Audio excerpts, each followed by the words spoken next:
play us a tough game. I think they're in that mental thing where had a rough week last week. For whatever reason, it just didn't work out great for them tonight. Matt Glover and all those guys over there, they're doing a good job with those kids, man. Those are great kids.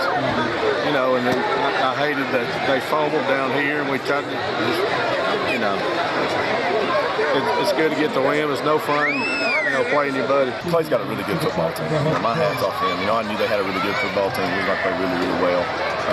We didn't, we just didn't do it. So, my hat's off to them. First play of the game, they hit us on a bomb, and we didn't work in that. We had a mix up in the coverage, and so, it is what it is.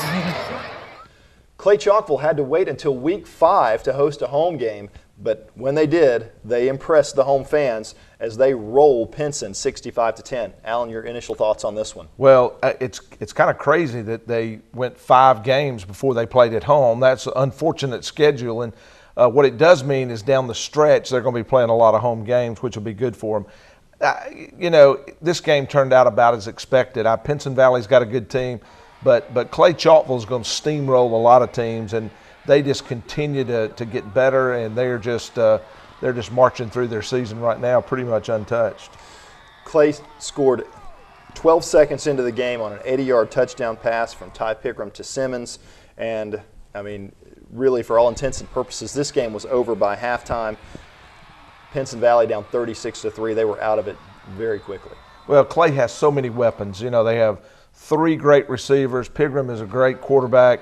They can run the ball. They can throw the ball. They can strike quick. They can put together drives. So they're tough to defend. And I think coming out of the chute, throwing that long touchdown pass set the tone. And, after that, Clay really never looked back. Ty Pickram, you mentioned, 8 for 12, 245 yards and 3 touchdowns. And his job was his game was essentially done at halftime. Nico Collins, 4 catches for 119 yards and a touchdown.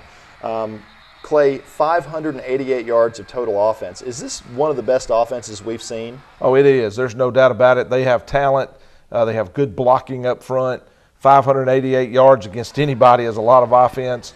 And Pickram, 8 for 12. He completed 8 passes for 245 yards, 3 touchdowns, letting you know they're getting some big plays. So they can strike quick, and they'll lull you to sleep with a little bit of their running, but they can strike quick, and that's what they did. We mentioned last week, Pinson really had to play a perfect game to be in this ball game, and that just wasn't the case. Just an off night for most of their big-name players. Jackie Matthews was only 9 for 21, a little bit over 100 yards passing, threw a couple of interceptions. Torrey Hendricks just never could get going, 19 carries on 10 yards, and he didn't even see action in the second half. It's just one of those nights for Pinson. Yeah, this no-name Clay-Chalkville defense just keeps getting better and better. Had to replace 7-8 starters on that defense from last year. But these guys are playing. They're playing as a unit. Not a lot of big-name people on there, but they are playing. And that's Jerry Hood. That's Coach Hood's forte is defense, and they're playing really well right now. So now Pinson, they suffered 2 blowout losses back-to-back to Gardendale and Clay-Chalkville. 2 very good teams, mind you, and this is the part of that schedule we talked about in the preseason that we were concerned about.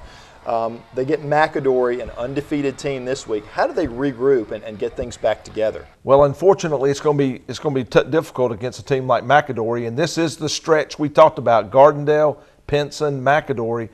Good news is when they get through this, I think Pinson has a chance to be successful the rest of the season and get into the playoffs. So I think their coaches got to keep them focused, talk to them about just keep playing their game, and I think this team's going to be all right. Clay gets a bye week this week, so they're off. If you're Coach Jerry Hood, do you want a bye week as well as your team's playing? Well, the way his team's rolling, probably not. He just wants to keep the momentum and keep it rolling. Again, though, this mid-season bye week kind of helps with players that are banged up a little bit, so he'll use that time to kind of get them re-energized. But, yeah, probably if he had his choice, he'd want to just keep playing. Clay's won 20 games in a row now. That's a 20-game winning streak dating back to last year. Pretty tough team coming down the stretch for sure. Coming up next, we're going to talk to Ryan Brown and his weekly football cartoon that's going to appear exclusively in the Trussville Tribune. We'll be back.